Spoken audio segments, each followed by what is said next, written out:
Gadis ini terlahir dengan rambut putih. Namun setelah dewasa dia menjadi gadis cantik. Masa kecilnya sangat menyedihkan. Bahkan dia melihat ibunya dibakar hidup-hidup. Tanpa bisa berbuat apapun. Dia hanya bisa melarikan diri dari orang yang mengejarnya. Karena ada orang yang sedang mengincarnya. Gadis itu baru berusia 8 tahun. Dia belum mampu mengurus dirinya sendiri. Saat pagi dia sudah tidak bisa menahannya lagi. Sehingga dia jatuh pingsan. Tapi untung diselamatkan oleh Mo. Lalu Mo membawanya ke dokter. Saat Enhi bangun dia langsung berterima kasih. Namun dia menangis karena memikirkan ibunya. Mo mendekatinya lalu menggenggam tangannya dan berkata jangan khawatir. Lalu Mo memohon pada dokter untuk mengurus Enhi. Mo pun memberi uang pada dokter. Tapi dokter itu tidak mengambilnya. Tapi dia berjanji bahwa dia akan menjaga Enhi dengan baik. Karena sendiri itu menyakitkan. Dia meminum alkohol untuk menghilangkan kesedihannya. Bahkan dia memarahi istrinya. Istrinya tidak terima dan pergi. Di sisi lain, Enhi belajar keras untuk membuat obat. Mo datang untuk mengajak main Enhi. Saat itu Enhi memikirkan cara untuk membalaskan dendam ibunya. Tapi untuk melakukan itu dia memerlukan bantuan dari orang yang punya pengaruh besar. Jadi Enhi sering bermain dengan Mo. Setelah beberapa saat dia berpamitan dengan Enhi. Ternyata ibu Mo adalah adik Lotte. Yang mempunyai masalah dengan ibu Enhi. Hingga membuat Enhi dan ibunya harus menderita. 10 tahun berlalu. Enhi tumbuh menjadi gadis cantik. Rambut putihnya menjadi sangat indah. Namun ingatan ibunya selalu muncul di kepalanya. Saat itu dokter ingin membawa Enhi ke rumah pasien. Tapi agar tidak menarik perhatian orang-orang. Dokter memberi sesuatu agar rambutnya bisa menjadi hitam. Tak menyangka ternyata pasiennya adalah dokter profesional. Setelah dokter memeriksanya, dia mengatakan pasien menjadi begini karena telah bertahun-tahun menderita gangguan jiwa. Jadi akan susah untuk sembuh jika hanya meminum obat. Butuh perawatan khusus.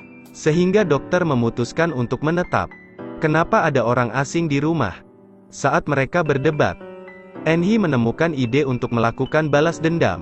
Hari berikutnya dia pergi mencari Mo. Walau sudah bertahun-tahun tapi hubungan mereka masih sedekat dulu. Enhi menyadari bahwa dia harus menaklukkan hati Mo. Enhi bercermin di dalam rumah. Tak lama keduanya mulai menjalin hubungan asmara. Tapi hal itu dilihat oleh orang. Orang itu memberitahu ibu Mo. Apakah dia ingin mendapatkan warisan putraku? Warisan itu bukan untuk orang seperti dia. Apakah aku akan dilakukan seperti ibuku tahun itu? Ibu langsung memberi Enhi tamparan. Namun saat itu Mo menghadangnya. Jadi ibu mau tak mau berhenti. Kelembutan Mo membuat Enhi menjadi bahagia. Bahkan Enhi masih membayangkannya saat bekerja. Mo memberinya hadiah. Pelayan yang melihat itu tidak senang. Dan ingin menghancurkan mereka. Namun Enhi segera menyadarinya. Karena sejak kecil dia sudah mengenal isi hati orang seperti itu. Esok hari ibu Mo sudah menemukan calon istri untuk Mo. Lalu dia menemui anaknya. Dan mengatakan untuk tidak bertemu dengan Enhi lagi.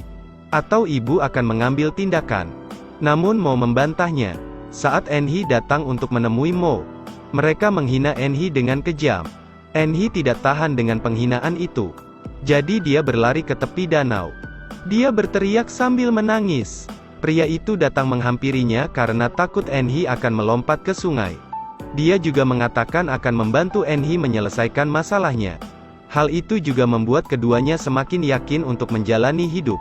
Pria itu juga merasa Enhi sangat mirip dengan putrinya. Saat dia hendak menyentuh rambut Enhi, istrinya datang membuat keributan. Dia berpikir suaminya menyukai Enhi. Pria itu tak menyangka istrinya berpikir seperti itu. Hal itu membuat dia ingin menamparkan istrinya. Namun saat itu istrinya bergegas menamparkan Enhi. Dia juga memarahi Enhi karena telah menjadi anak yang tidak tahu malu. Dia hendak menamparkan Enhi lagi namun dihadang oleh suaminya. Ibu Mo juga datang karena mendengar itu. Saat tiba dia langsung menarik tangan Enhi dan menyalahkannya. Lalu dia menamparkan Enhi. Saat itu muncul Mo, dia bergegas berdiri di depan Enhi. Setelah berbicara dengan ibunya dia menarik Enhi untuk pergi. Pada saat itu Enhi dilindungi oleh dua pria. Dan ibu Mo semakin membencinya. Tapi anaknya terlihat menyukai Enhi. Saat mereka bertemu calon istri Mo, Enhee merasa sedih karena sejak kecil mereka sudah saling bersama. Tapi Enhee tidak tega untuk menyakitinya. Jadi dia pergi dan memilih untuk menahan rasa sakit itu sendirian. Sudah terbiasa disakiti. Di esok hari saat Mo akan pergi, dia berpamitan dengan keluarganya. Enhee hanya bisa diam melihat itu dari kejauhan. Lalu dia memberi ramuan terakhir untuknya. Enhee juga memutuskan untuk pergi. Tapi tidak diizinkan oleh Ibu Mo. Dia juga menyuruh Enhee untuk memasak bubur untuknya.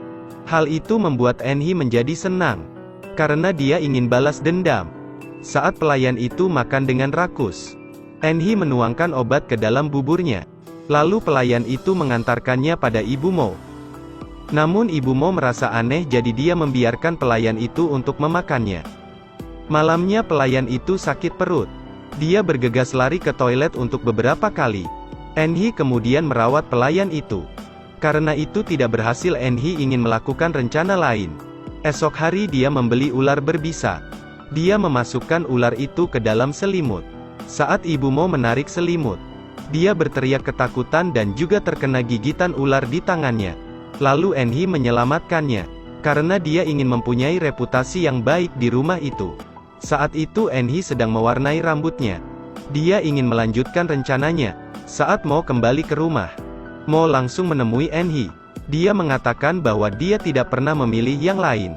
Juga hanya mencintai Enhee seorang. Namun hal itu dilihat oleh Ibu Mo. Dia sangat marah bersama kakaknya. Kakaknya mengatakan jika mereka terus seperti itu usir saja.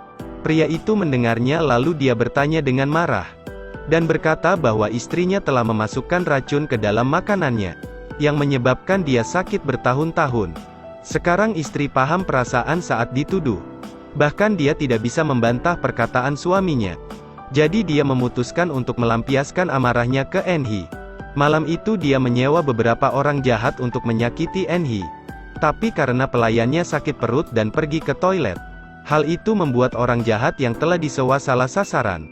Karena orang yang berada di tempat adalah Danli dan pelayannya. Di sisi lain Mo dan Enhee sedang bersama. Pelayan yang sakit perut tadi merasa aneh melihat Enhee di sana. Di sisi lain Danli dan pelayan itu hanya bisa menangis. Dan bagaimanapun Danli hanyalah gadis baik. Dia sangat menderita saat itu. Di sisi lain pria itu sangat khawatir melihat mereka bersama. Dokter menceritakan semuanya. Enhee sangat ingin membalaskan dendam ibunya. Tapi dokter tidak ingin Enhee terus begitu. Dia khawatir Enhee akan melakukannya terlalu jauh. Hingga tidak ada jalan untuk kembali. Itulah alasan dokter menceritakannya ke pria itu. Pria itu khawatir jika tidak segera menghentikannya, mungkin Enhee akan menderita. Di saat yang sama pelayan datang kakak Ibu Mo. Dan memberitahunya bahwa Enhee sedang bersama Mo. Dia hanya tahu bahwa rencananya telah gagal. Tidak ada yang tahu bahwa sesuatu telah terjadi. Di pagi hari dia menyadari Danli tidak ada di kamarnya. Semua orang sangat khawatir. Dan pelayan yang membawa Danli tidak berani bertemu orang.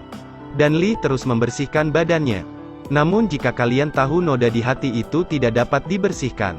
Di sisi lain kakak Ibu Mo melihat mereka sedang bersama. Dia bergegas maju dan menamparkan Enhee. Di mana kamu menyembunyikan Danli? Kembalikan Danli sekarang. Tapi Enhee tidak tahu apa yang telah terjadi.